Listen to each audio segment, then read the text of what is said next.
Welcome back to Go and Grow Homestead, everybody. Today we're going to do a couple of things, one of which feels a little bit like deja vu because we just did it, and now I'm having to do it again. That's right. Cleaned out the coop again today.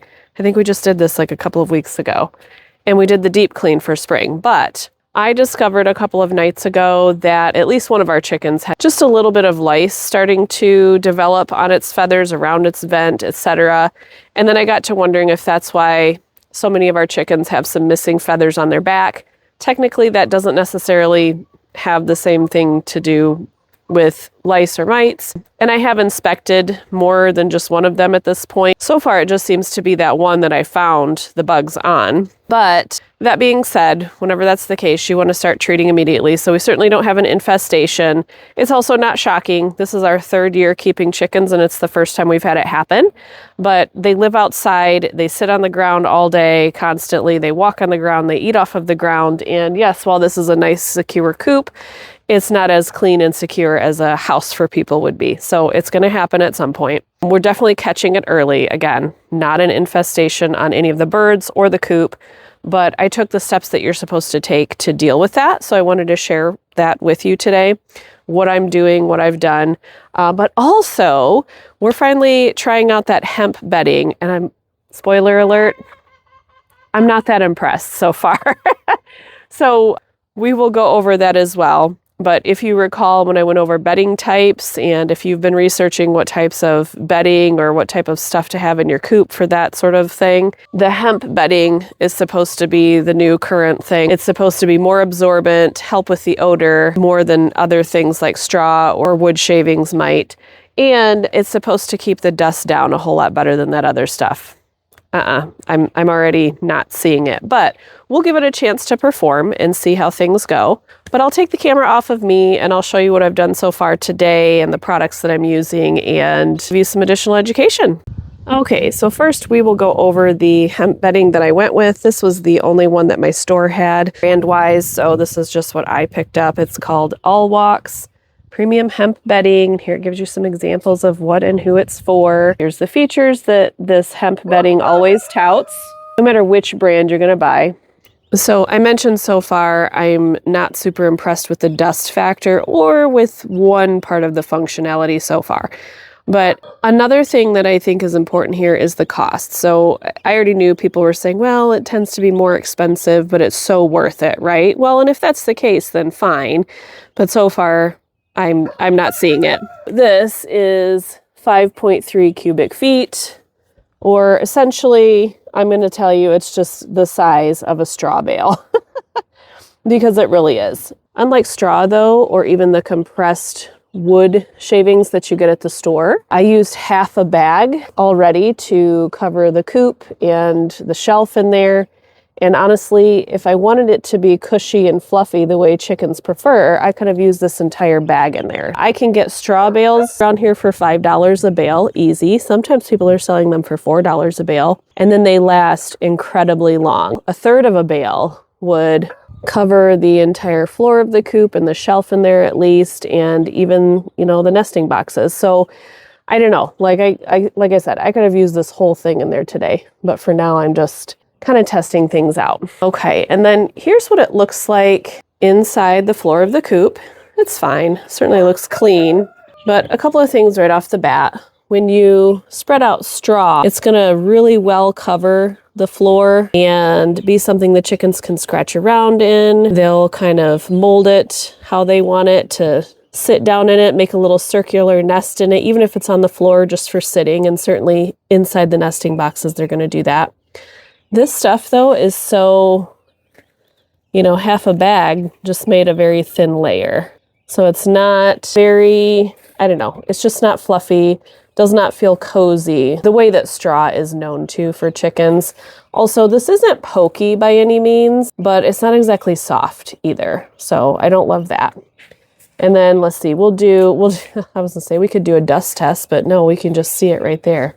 This produces the same exact kind and amount of dust that I have had with straw and with wood shavings. When I was putting it in here too, and just with the shovel kind of scooping it in here, dust was flying up in the air, just like it does with any of the other bedding. So for the amount that you get, the cost that it is, and the whole this isn't dusty point. So far, I'm not finding those things to be true. And then again, I'm having to just put a thin layer up here on that shelf that they poop on while they're sleeping at night. So now it kind of looks nicer, looks very clean and everything for now, but I don't know. Other feature is that it's supposed to be very absorbent, so we will see. Hi, ma'am. I'm sorry. You don't want to be recorded while you're thinking about laying an egg? Hi, can I intrude a little bit more? She says, get out of here, lady. When I came out here before, all of the chickens were nesting. And yes, I know you're supposed to really thoroughly clean, but there's a spray that you use as well. So I'm going to show that to you. So I did at least spray the nesting boxes. One of them I did remove a lot of the straw because there's a lot of poop in there. And that's certainly something you want to address for a lot of reasons, but especially if you think you have bugs. But I just didn't want to fill up the nesting boxes with this because, again, it's so like flat and they can't shape this. And I guarantee you when they come in here and scratch it around, they've already done it. They're going to throw it around all over the coop, and then you have bare spots on the floor, which isn't a problem except for the poop. The poop is just going to stick directly to the floor if the floor is not well covered. So I think hemp bedding might be good for smaller animal cages, certainly, or a brooder box. Like this might be good in the smaller brooder boxes when we have the small chicks. But I'm so far not really loving it for a large coop setup. Earlier, I collected a couple of eggs already when I was out here trying to clean up. Nothing there. Yay, we have a light blue egg. And this lady, who's one of the ones with really bad feather problems, is working on laying her egg again. I kicked her out of this box before, poor thing. And this lady, she's very mean. She will let you know it. You want to peck the camera? Oh, okay. We'll check in with our little ones here. They seem to be doing pretty good. They have been with us for a week now. I think they're about 6 or 7 weeks old. Okay, so if you think you have a lice, mites, or fleas situation, they can all be treated on the chicken itself with this and inside the coop. This is just the brand that I picked. My store had 2 different brands of this spray. I read reviews on this one and it said it's really good for prevention of the lice and mites and treatment of a minor infestation, which is what we have on the birds currently. Main ingredient in this one is, I'm going to butcher it, pyrethrin. I'll put that on the screen. But anyway, it's a more natural substance, so it's not exactly a chemical and it's not toxic to the chickens. There is no egg throwaway time period or avoiding eating the eggs with this, so that also kind of tells you it's a non-toxic way to treat. And how you use this, yeah? What do you think? You want to spray it directly on their vent, underneath their wings, and if you also are concerned about other areas, you can do underneath their belly or on the back of their neck or head. In order to get everybody and make sure you get everybody and they're not running all over the place, you need to come out here after dark. So we were out here at like 10:30 last night, spraying everybody's behinds. It was a great time. I told my husband, this is a date night tonight. Are you excited? So that's what we were doing. And none of you liked that, did you? All of you had things to say. I'm so sorry. Anyway, she still looks mad about it, don't you think? We sprayed underneath their wings and their vents really well. Part of it was, I don't know, we have about 21 chickens in here now, and we were trying to be efficient about it. We didn't want to spray everything everywhere. You are not supposed to spray it in their face, so obviously don't get it around their eyes, their mouth, etc. You do it again in about a week, and then you also clean out your coop again in about that time. So hopefully we will have gotten anything. And again, when I cleaned in here today, I was looking more intentionally and looking harder for bugs just in the wood, on things, on surfaces. I did not see anything. So again, I don't know if it's just a couple of chickens, but they always say if you find one chicken with bugs, they all are going to have them, which makes sense because they're all living in the same space and in the same place outside. The other thing that you can do, of course, as a preventative measure for helping out with bugs is make sure that they have ample opportunities for dust baths. So we've talked about that before, And our chickens certainly find and make their own wonderful dust baths all over our property in places whether we like it or not. But I'm going to go show you the main dust bath that I made for them. I featured it before, but I added something to it yesterday per another video recommendation. I also forgot to mention real quick that with this spray stuff, you can spray it on surfaces of the coop as well. Again, it's just a light spray, so it'll dry pretty quickly, and then you can put your new bedding down over it. That's just to, again, help kill the little critters that might be on surfaces that you can't see. Another thing you can use if you're not using this spray is DE, diatomaceous earth. We've talked about that a lot before, and you can read up on it as well. There's a lot of benefits to that, but that is going to make things really dusty, and you have to be careful about respiratory stuff. But you could put a layer of DE down everywhere after cleaning your coop instead of using this spray. Or apparently you can dust your chickens' bottoms with it as well. But a little bit of a risk with that is while you're doing that inside the enclosed coop at night, you and all of the chickens are going to breathe in that dust. So the spray was more targeted, and because it's more natural, we weren't worried if we were kind of near the spray while using it. And again, I have asthma and allergies really bad, and I was not affected by this. Also, we're making sure we're spraying it on the chicken, not spraying it up in the air around us. So that helps as well. So this is the dust bath that we made for the run, and we really like it. The chickens finally figured out what it was meant for, and they really like it as well. The fine dirt that I had in there mixed with wood ash was getting low, because as they use the dust bath, you can see with their wings and their feet, they kick it outside of the dust bath itself. They're losing some of that dirt every time they do that, and then the really fine part of the dirt goes up in the air. Right, Texas? Right? If you have a set place for a dust bath like this, you just want to maintain it just like you would any other part of the coop or the run. I have taken the sieve shovel to this a few times, getting out sticks, rocks, twigs, dried chicken poop, feathers, just to clean it out. I'll make sure that it is that soft, fine dirt that they like. So one of the things you can do, though, is get the fine sand, which is different than this type of sand that you want in the run, but this is just normal playground sand. That is okay to mix it with other dirt type materials for the dust bath. You don't want to do it all by itself, but I bought a couple of bags of sand last night to just kind of fill this up a little bit more, because again, the dirt volume was getting low, and I hadn't really seen them using it as much lately either.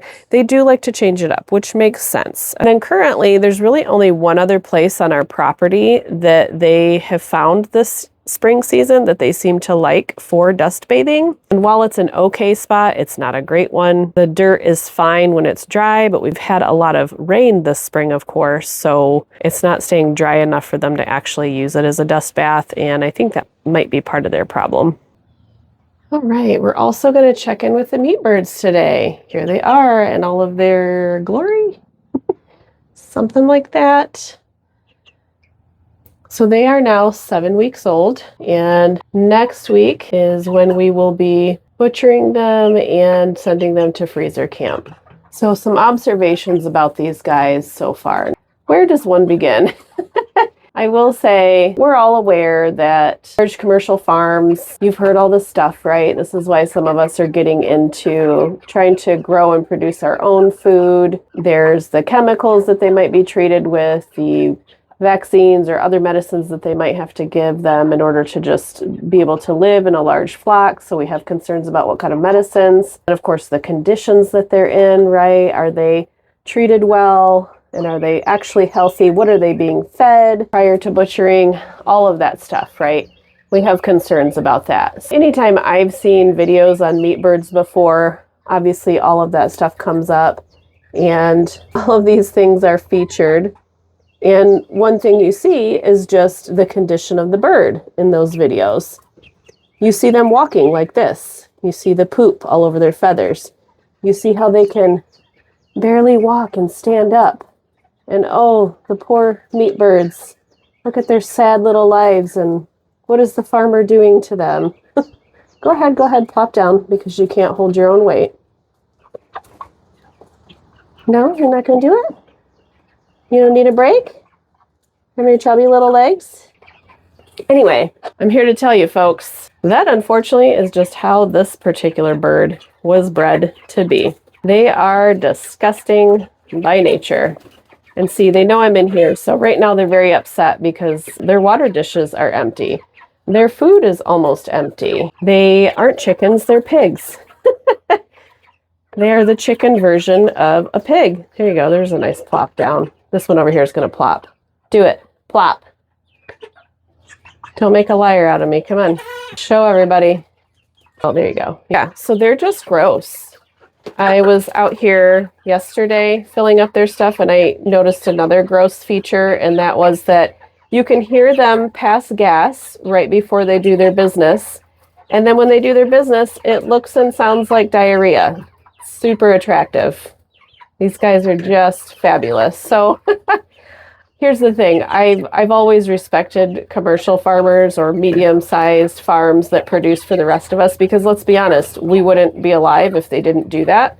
Commercial farming has been around for a very long time, and I know that not all of them are out to abuse animals and sell us poisoned food. I already knew that. I already understood that. But doing this venture with these meat birds, I have a whole new understanding and healthy respect for that now, just knowing that what you're seeing right now with how they look and how they're able to walk or not, and how they have to plop down and they really can't hold their weight, that has nothing to do with how we've cared for them. They're eating a very healthy diet. We're not treating them with anything because we don't need to. It's only 26 birds and they're in a very open environment, clean air, clean food, clean water every day. They're only going to be alive for 2 months. But yeah, just by nature, by the way they were bred, the Cornish cross, they're just a gross bird. It's just the reality of things. So we said one of a couple things. We may not do meat birds next year. This was just a whole lot of work. And yeah, there were things going on this time, like having to build their shelter while we had them and move them around 3 different times. We would be ready for that next year if we do this again, so that's fine. But we're just a lot more work and maintenance than laying hens, honestly. Filling about 3 times a day on this stuff, really, if we're being realistic about it, it's just crazy. And certainly the cost. And that's a video we can do too, but a lot of people have done that on meat birds. You tend to break even, or you might spend a little bit more actually than what you would buy a whole chicken for at the store.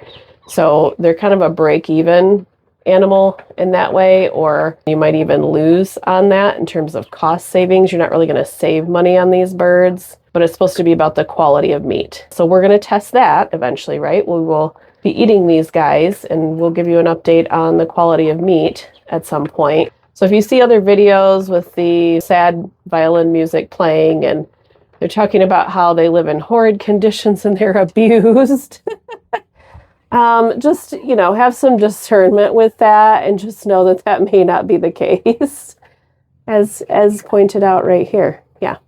We did move them forward in the chicken tractor. There wasn't a ton of grass here where we ended up moving them forward too, but any little shred of grass that was left, they pretty much picked that over and gotten rid of that, which chickens do. I understand. I get it. But you really do need to move these guys. Oh, okay. I'm working on it, sir or ma'am. I'm working on it. I know you don't like that I'm talking so much. I'm sorry. You're telling me, huh? So if we do this again in future years, I think I would try the Freedom Ranger breed of meat bird just to get that different experience and see what we think. Also note that laying hens, there are several types of laying hens that you can just buy at any of the farm stores or other places that are dual purpose meat birds. So just because you got a chicken for the laying hen purposes, you could decide, well, I'm going to get a whole bunch more of those and make them meat birds. Keep in mind though, with Cornish cross in particular, the reason that you do need to butcher at 2 months, obviously that's when they're ready, but also you don't want to wait too long to butcher because the meat won't be as good. It can be tough. There can be other issues with it flavor-wise, etc. But the thing about these guys, the way they are bred, again, look at this. What a life. What a life. They're sadly not meant to live for very long. So you do need to butcher at 2 months. Otherwise, you're going to lose your investment. You're going to lose your food. You're going to lose your flock to heart attacks. Kind of makes sense, doesn't it, when you see what they're like. have a hard time getting to and from food and water, standing just to get to it. We had it on the ground, by the way, too. We've done it both ways, but they just poop in it and they get so heavy that they can even tip it over by stepping in it. So we did decide to hang it. It's low enough that obviously they can get to it. Okay, now I want you to see them go wild when I fill the food and water. So we'll start with the food.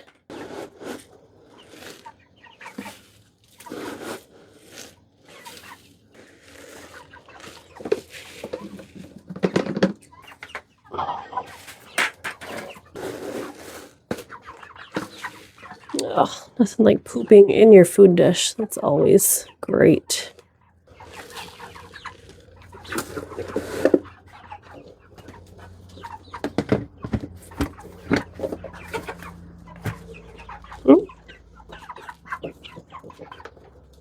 Yank it. Here.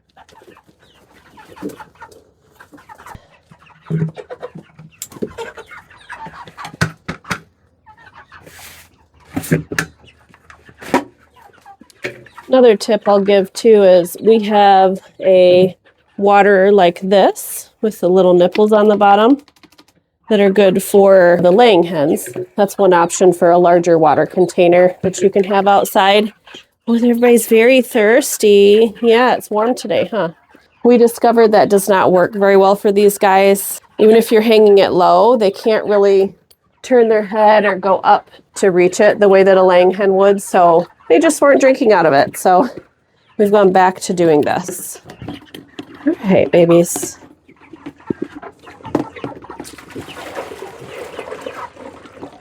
But we had a little bit out here, so thought I would just use that. Oh, sorry. Here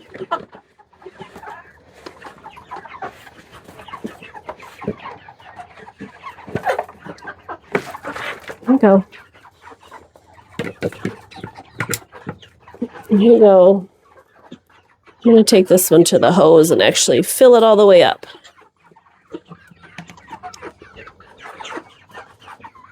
And I thought we would wrap things up today by checking on our adorable turkeys. Look at how curious you are.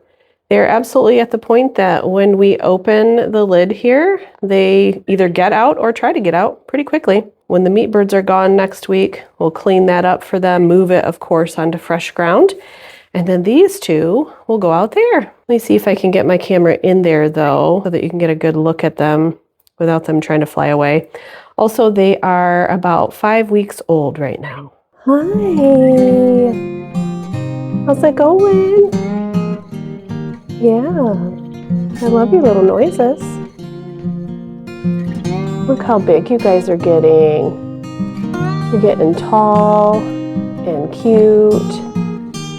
And I don't think I'm going to be able to have you for holiday dinner. We'll see. Yeah. Well, that's going to do it for today, guys. I will see you next time at the homestead. Please make sure that you like, subscribe, share our channel, share the videos. That's what helps us grow. We'll see you later and have a great day.